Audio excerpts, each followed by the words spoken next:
46 മണിക്കൂർ നീണ്ട തിരച്ചിൽ. ഒടുവിൽ ആമയിഴഞ്ചാൻ തോട്ടിൽ കാണാതായ തിരുവനന്തപുരം മാരായമുട്ടം സ്വദേശി ജോയിയുടെ മൃതദേഹം കണ്ടെത്തി. ജോയിയെ കാണാതായ ടണലിന് പുറത്തുള്ള തകരപ്പറമ്പിലെ കനാലിലാണ് മൃതദേഹം പൊങ്ങിയത്. തോട്ടിലെ പൈപ്പിൽ കുടുങ്ങിയ നിലയിലാണ് മൃതദേഹം കണ്ടത്.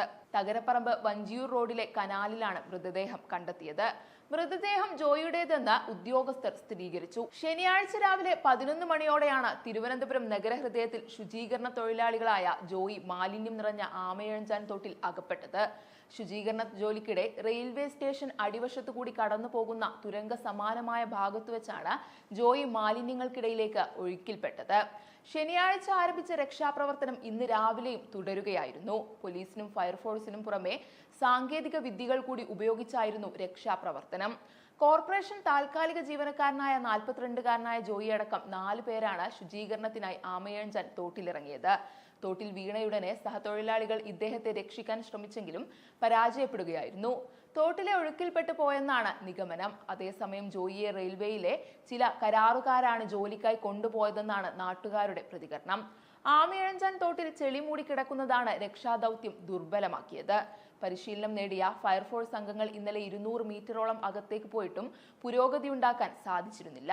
മുന്നൊരുക്കങ്ങളില്ലാത്ത മാലിന്യം നീക്കം ചെയ്യുന്നതിലെ വീഴ്ചയാണ് അപകട കാരണമെന്നാണ് പൊതുവെയുള്ള വിലയിരുത്തൽ.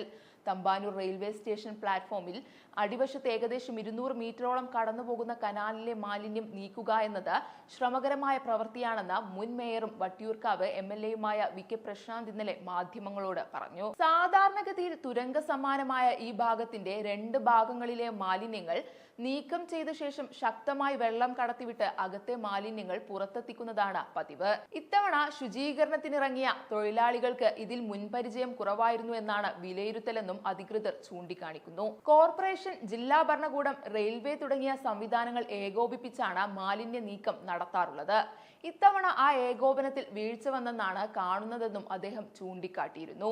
മാരായമുട്ടം വടകരയിൽ അമ്മയ്ക്കൊപ്പം ജീവിക്കുന്ന അവിവാഹിതനായ ജോയി നാട്ടിൽ ആക്രി സാധനങ്ങൾ ശേഖരിച്ച് വിറ്റായിരുന്നു ജീവിച്ചത്. ഇതിനിടെയാണ് കരാറുകാർ വിളിച്ചപ്പോൾ തോട് വൃത്തിയാക്കുന്ന ജോലിക്ക് പോയതെന്ന് ബന്ധുക്കൾ ചൂണ്ടിക്കാണിക്കുന്നു.